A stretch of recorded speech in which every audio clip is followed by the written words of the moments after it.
Olá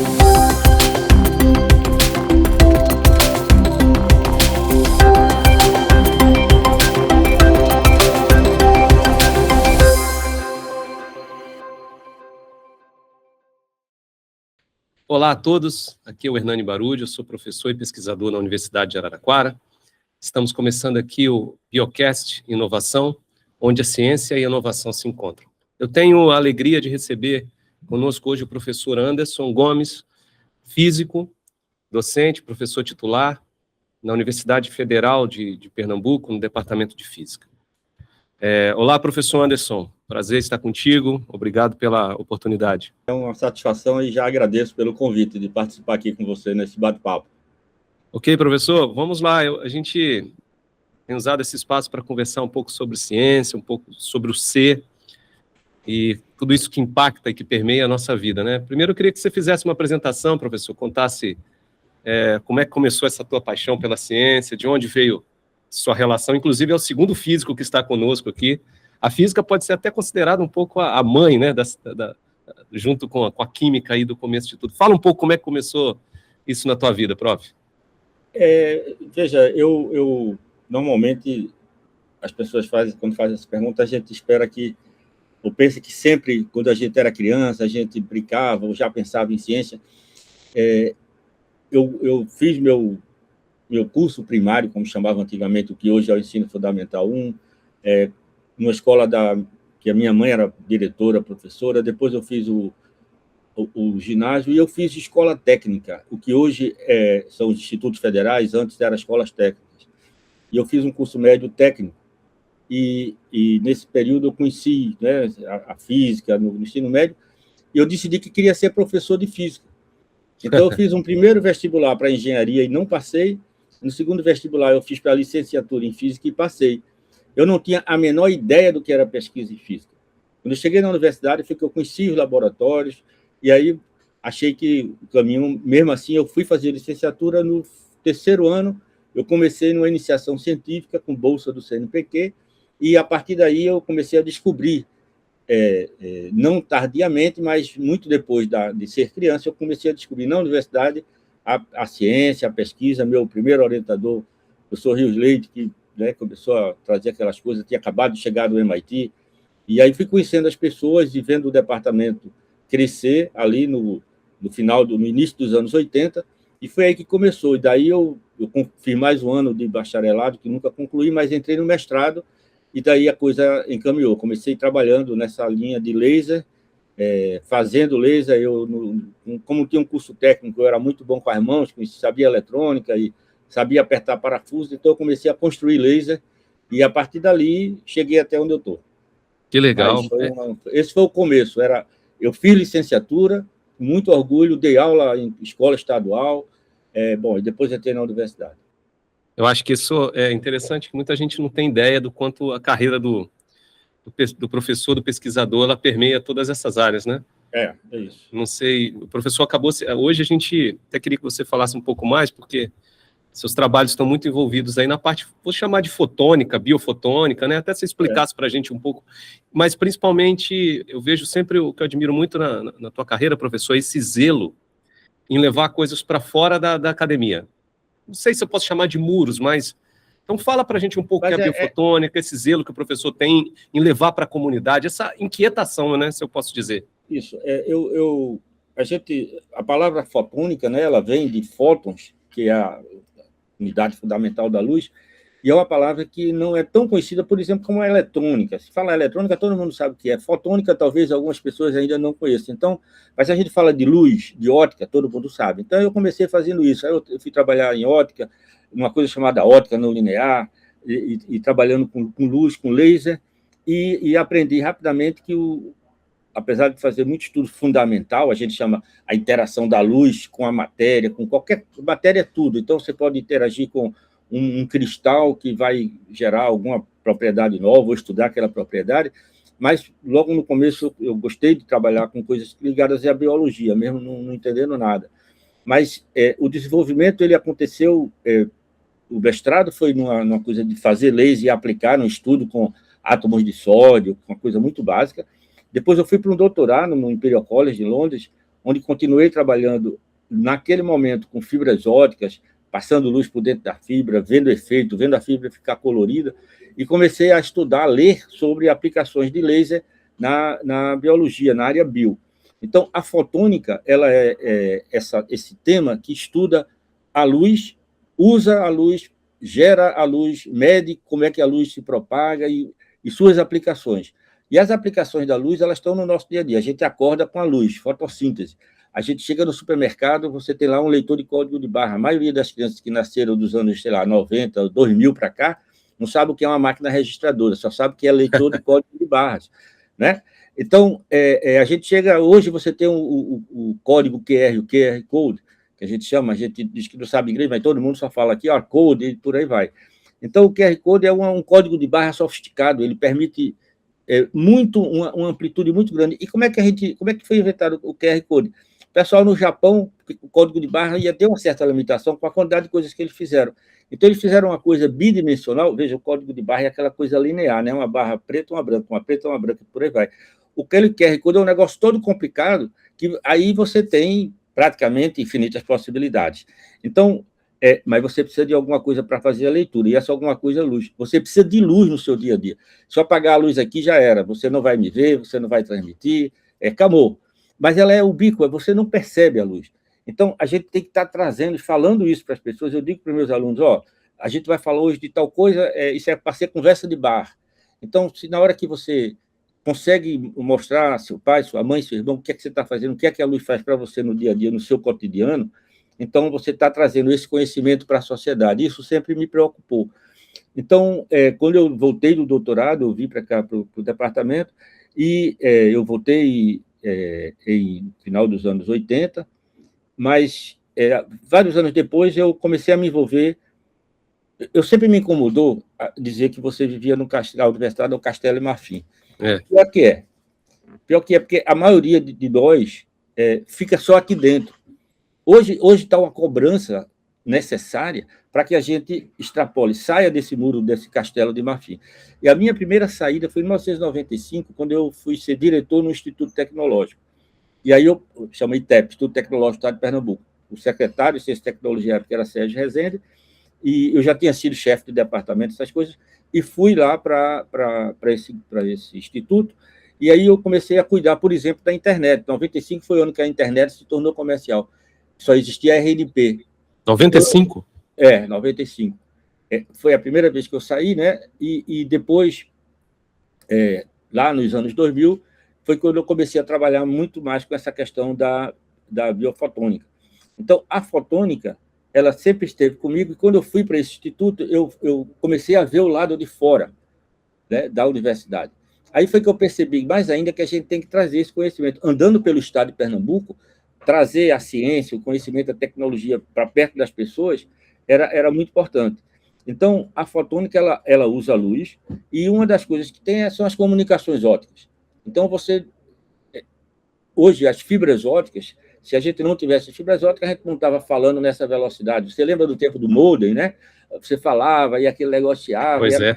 Então, hoje você só tem a possibilidade de estar falando praticamente em tempo real, porque a gente tem fibras ópticas que, daqui de onde eu estou sentado, para até chegar numa fibra óptica, você usa outras técnicas, rádio, micro-ondas. Aí depois vai para a fibra óptica até chegar aí perto de você em São Paulo. Aí chega perto de onde você está e depois a luz se transforma de novo nessa imagem, nesse som que a gente está fazendo. Então, a fotônica é a base, ela é uma tecnologia que a gente chama de tecnologia habilitadora. Ela não é fim, ela é meio. A biofotônica é quando você usa a luz para interação com a biologia de uma forma geral, ou com a biomedicina, ou tudo que seja bio. Com o corpo humano, com alguma coisa nesse sentido. Exatamente. Então, eu passei a partir do ano, né, na realidade, a partir do ano 2000, a ser... isso aconteceu fortuitamente, porque eu passei um ano como diretor na reitoria, e o curso de odontologia teve um problema, e nós fomos lá para ajudar, e eu criei ali, propus que uma coisa diferenciada no Brasil, que começou naquela época, salvo engano, não sei se no São Paulo já tinha, mas o primeiro curso de graduação de laser em odontologia, pelo menos em universidades federais. Então, a partir dali, eu comecei a interagir nessa área e comecei a trabalhar numa técnica que chama de tomografia por coerência óptica. Você vai dizer, pô, que nome complicado, mas é quando você vai no oftalmologista com problema de retina, ele bota você sentada numa máquina e olha para o teu olho, e ele está olhando com um OCT.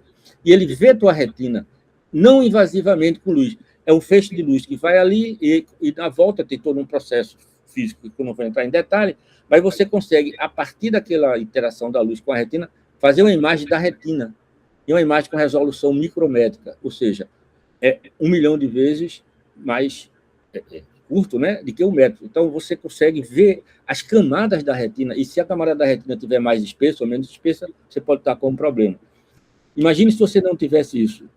Imagina. Na odontologia é diferente. Nós temos 32 dentes, é fácil tirar um, trocar outro, bota bonitinho, bota um negócio aqui. Você usa muito a luz, mas não tanto quanto na oftalmologia. Então, esse é um exemplo muito prático.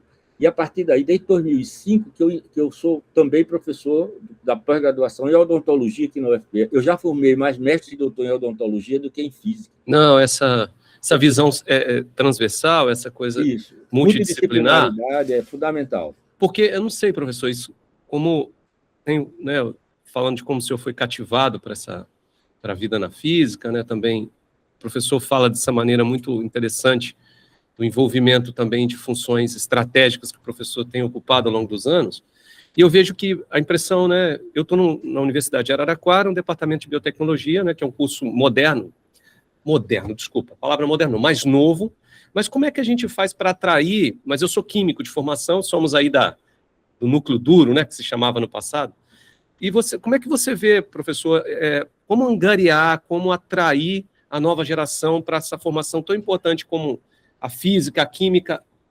Claro que nós podemos ser professores também, mas explicar para eles que a física tem um papel fundamental.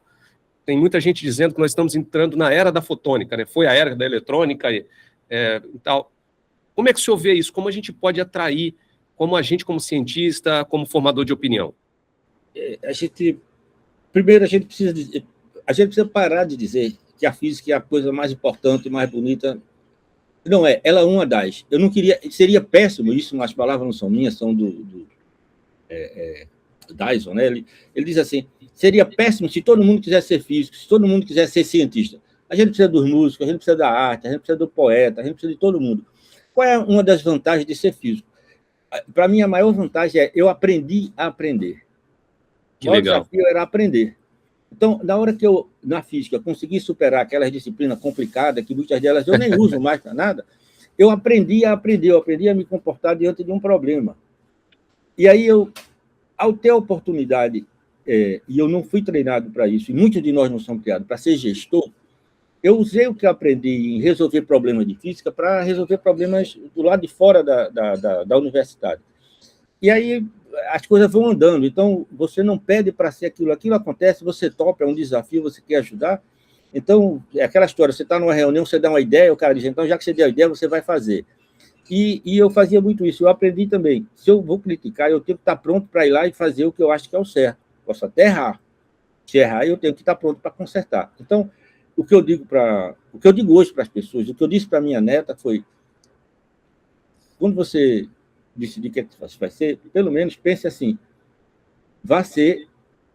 aprenda a resolver problemas que ainda não existem. Isso você não faz sozinho. Isso você faz com um químico, com um físico, com um cara que entende de materiais, com uma pessoa de odonto, com uma pessoa de meio ambiente. Então, essa interação onde você usa, no caso da física, no meu caso, da física, a luz para conversar com o que você quiser. Você usa a química, hoje terras raras, está na moda todo mundo falando, os problemas geopolíticos, etc. Vem lá da química. Então, o Brasil tem um problema, ele precisa resolver, e passa pela química para resolver isso. Estratégia, hoje essa palavra ela sempre existiu, mas ela passa a ter uma dimensão fundamental. Então, estratégia é tudo que você tem que pensar na vida, você tem que ser estratégico. E estratégia significa transformar aspiração em capacidade.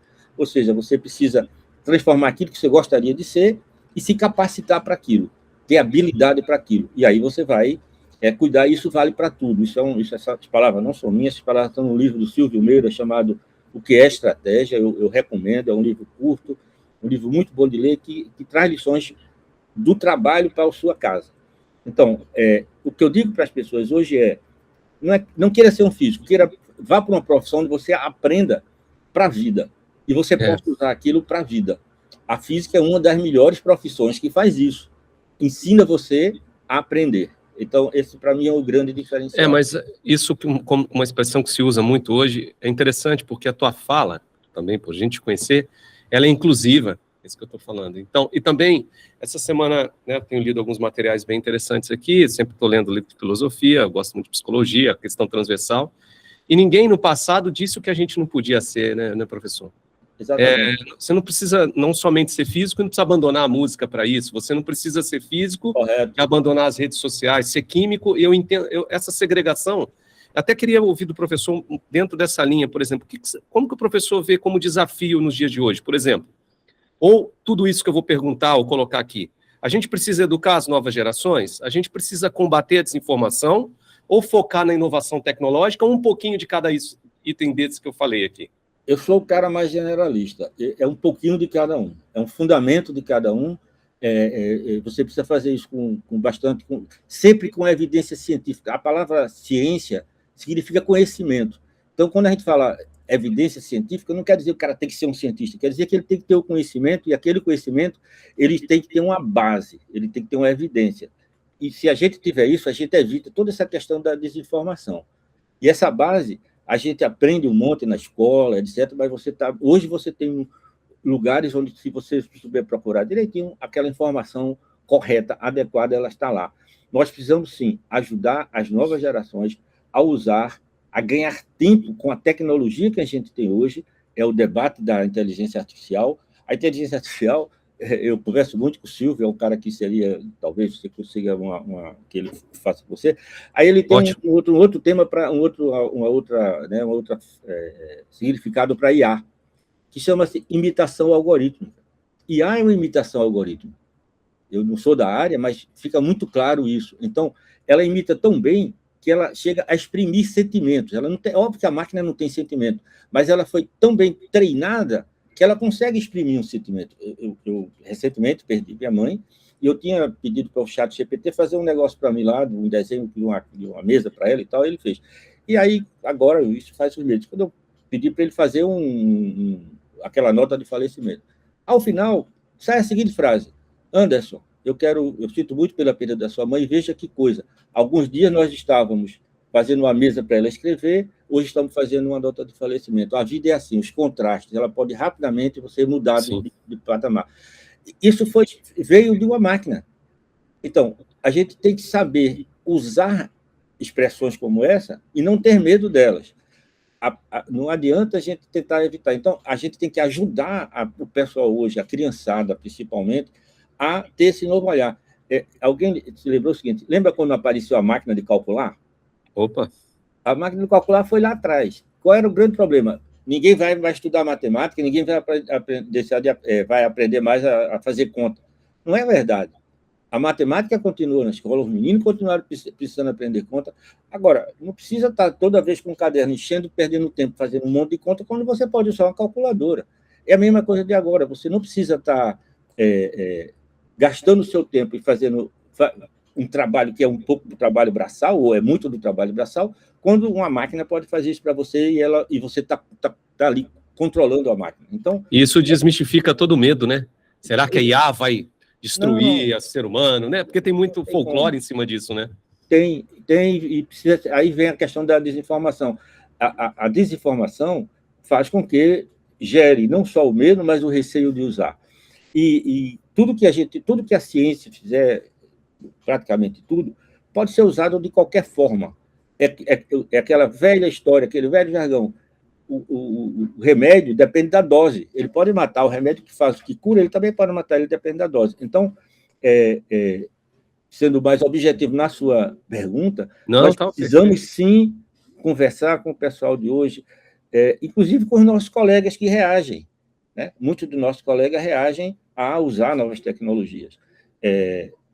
Eu dei aula por muito tempo, aposentei para ficar, como diz um colega meu, eu aposentei para ter tempo para trabalhar, e continuo na pós-graduação, continuo na pesquisa, estou aqui no laboratório agora, e tenho feito muito, 80% do meu tempo hoje é na gestão científica. Eu estou presidente do Centro de Gestão e Estudo Estratégico, onde a gente elabora documentos, ajuda a gerar subsídios para o país, a Estratégia Nacional de Ciência e Tecnologia. Acabamos de lançar um documento muito importante sobre o uso, a cadeia, o que é que o Brasil pode fazer com uma cadeia de valores em terras raras. Não é o minério em si, é o que fazer com ele. São decisões estratégicas para o país. Então, todo esse conjunto de coisas ele vem de uma base que começou lá atrás, no primário, ele foi crescendo, e passei por várias atividades onde eu pude aprender e contribuir. E cada passo que eu dava, eu fui secretário de Ciência e Tecnologia de Pernambuco, aprendi um monte de coisa. Depois fui secretário de Educação, aprendi mais ainda. Tratar com pessoas é um aprendizado. Imagina. E assim, então, uma vez um estudante veio aqui conversar comigo, ele conversou com um colega e veio me perguntar: como é que você fez para chegar onde você está? Eu disse: eu não fiz, foi acontecendo. A única coisa que eu sei, que eu tenho certeza que eu fiz, é que cada desafio que eu pegava, eu procurava dar o melhor de mim, fazer o melhor possível. E aí as coisas foram acontecendo e trazer isso, transbordar da universidade, transbordar de ficar ali naquele canto, ele precisa acontecer no momento certo. Tem que ter o cuidado, eu sempre digo para os meus colegas também o seguinte: tem que ter o cuidado de garantir que você tem propriedade e que você, no que você se propôs a fazer, principalmente, que é ser cientista, ser um físico do laboratório, você precisa fazer as coisas bem feitas para servir como exemplo. Não para ser o melhor, mas para servir como exemplo. Então, se você faz bem feito, alguém vai dizer: pô, como é que esse cara quer dizer para fazer uma coisa se ele não faz ele mesmo? Então, eu sempre procurei fazer primeiro o meu melhor nas coisas que eu faço. Para mim, paper, formação de estudante, dar aula, para depois dizer para as pessoas que, olha, vocês vamos fazer assim, está aqui um projeto, está aqui um recurso, para que a gente possa ajudar cada vez mais diminuir essas desigualdades que o país tem. Não, é fantástico. Isso é um momento tão importante. A gente tem, daqui a pouco, está no finalzinho já do podcast, quem sabe a gente marca até uma segunda conversa com o professor. E eu acho que é por isso que eu te agradeço ter separado um tempo, porque até queria que o professor encerrasse aí 2 minutinhos falando da questão, se eu pudesse dar um conselho para a nova geração, qual o caminho, ou sugestões, conselho às vezes muito forte, e também como que o governo federal vem se mobilizando para tudo isso que o senhor falou, para preparar uma nova geração, ou dentro da cadeira, essa última que o senhor está ocupando agora, o que você espera entregar nos próximos tempos, pensando isso que é interessante, não a ciência para a ciência, mas a ciência voltada para a sociedade. Eu formo cientista, mas sempre, é isso que, de novo, eu admiro na carreira tua, professor. Não é a ciência por si só se basta, eu sei, mas a ciência, quando eu formo cidadão e quando eu levo... Para a gente que é cientista, a ciência basta para nós.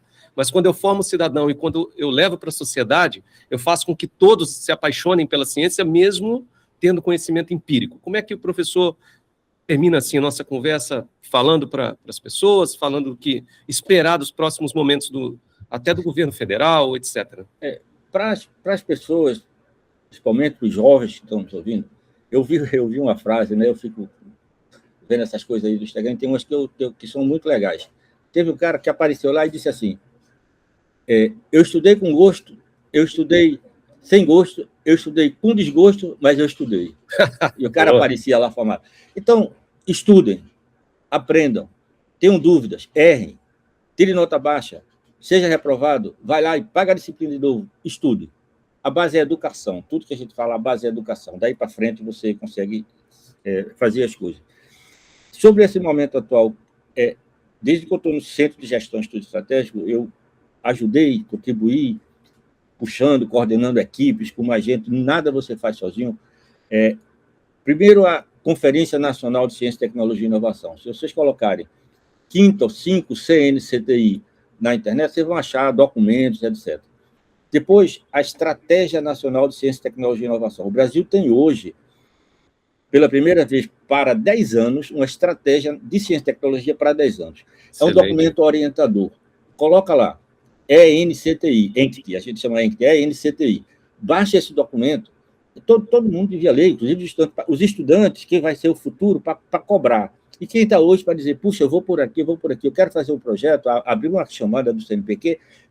As chamadas do CNPq, os editais, eles estão pedindo, faça o projeto de acordo com as diretrizes da Estratégia Nacional Ciência, Tecnologia e Inovação. Então, é algo que precisa ser conhecido. E o que vai ser construído, o Plano Brasileiro de Inteligência Artificial foi elaborado com a base do pessoal do CGE. E agora nós estamos elaborando, vamos começar a elaborar, ajudando, tudo isso é o Ministério de Ciência, Tecnologia e Inovação quem faz. Estamos elaborando o plano de ação, que até o fim do ano vai sair, para os próximos 4 anos. E aí vem, tá bom, você está falando tudo isso e o dinheiro vem de onde? O dinheiro que tem, ele é pouco, suficiente para algumas coisas e insuficiente para muitas coisas. Mas com o que a gente tem, dá para fazer muita coisa. Então, em vez de só, vamos atrás, continuamos atrás, mas vamos saber usar bem o pouco que nós temos. Professor, muito obrigado. Que prazer, que alegria te receber, agradeço. Mando um abraço aqui de Araraquara, tá bom? Obrigado. Obrigado, prof. Então, eu queria agradecer em nome do Biocast Inovação, onde a ciência e a inovação se encontram. Até o próximo podcast. Um abraço.